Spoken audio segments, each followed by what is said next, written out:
isn't it? It's unbelievable. We're pretty much here because of the internet. Well, how do you mean? We're here tonight? We hooked up by the internet. That's right. That's exactly right. And we've been talking for over a year over email. Right. And we've never met face to face till tonight. Right. I got a story. You want to hear an internet story? Sure. I did a bunch of music with a guy by the name of Billy Sherwood. Billy Sherwood he is now a member of a band called Yes. You know Yes. Right, of course. Billy did the last 2 albums with Yes, wrote a lot of the music and stuff like that. I met Billy when I was working with Supertramp, and he had a band called Logic, and Logic was on A&M Records, and Billy was 18 years old, and this band opened the shows for Supertramp at the Universal Amphitheater in Los Angeles, right? The tour is ending. We're finishing on the tour, and they just opened like 3 shows for us. And this kid knocked me out. I said, man, this guy is great. So I went to Billy, because I had been writing tunes when I was on the road. I was writing all these songs. I had 20 songs. I was going to go cut. I was going to record and start a band. So I went to Billy, and I says, man, I'd like to work with you. And he says, well, I've got the Logic thing going, and I can't do it, but, you know, I dig your playing, yada, yada, yada, you know. And so time goes by, and we wind up, you know, getting together and writing some songs. And so we have kind of a backlog, and then he makes an album with a band called World Trade. I had been out on the road again with Supertramp in '88. He hooked up with a guitar player named Bruce Gowdy, and they made a record called World Trade. John Williams, Mark, was the drummer in the band. John Williams, the orchestra, oh, yeah. And anyway, phenomenal record. It was just unbelievable. It was just a great record, kind of progressive rock, Yes kind of style. Did really, really well in Europe, right? So that band breaks up, and Billy calls me. It's in the early '90s, and he says, you want to write some more tunes? And I says, yeah, man, let's do this. And so we spent like the year of '93. We got together and we hammered out about 8 more songs, right? We had a manager. He said, this stuff is not, you know, Nirvana and, you know, those types of bands were in vogue at the time.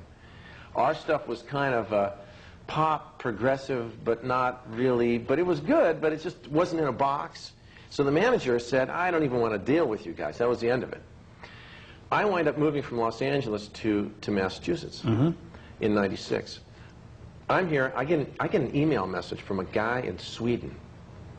And he says, are you the Marty Walsh that wrote a particular song with Billy Sherwood? There was a song that we wrote that was out on another album. Huh. This guy says, are you this Marty Walsh that wrote with Billy Sherwood? And I says, yeah. I write back, yes. He says, man, Billy Sherwood is my biggest, you know, I'm his biggest fan. I love all of his music, blah, blah, blah. We communicate for about a month over email talking about Billy and the music that he and I had written.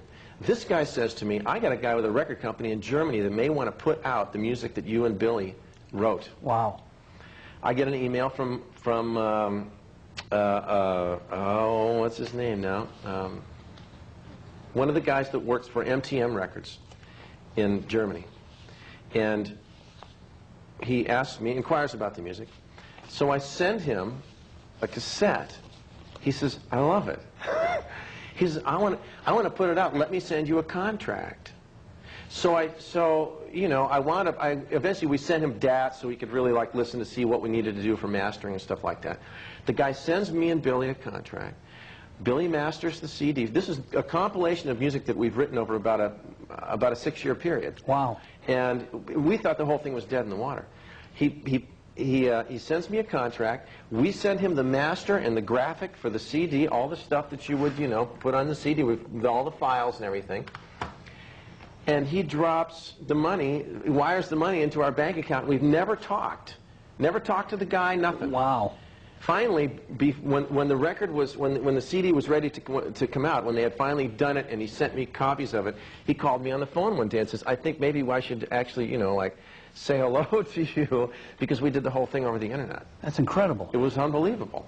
How, I mean, it's shocking that you could just, you know, create a relationship like that, have a complete business deal go down with... But why is it shocking? I mean, everything's up there. Everything's up there. But this was '96, too, you got to remember. This is 4 years ago. I mean, you know, in 1996, the internet was not what it is today. Right. That's even more shocking. I know. Wow. Yeah. So, you You've got the number 11 single in the country you're playing guitar on. Yeah, I Need You, Leon Raj. Yeah, I did the guitar work on that. You're probably going top 10 next week. I hope so. Well, It's a great.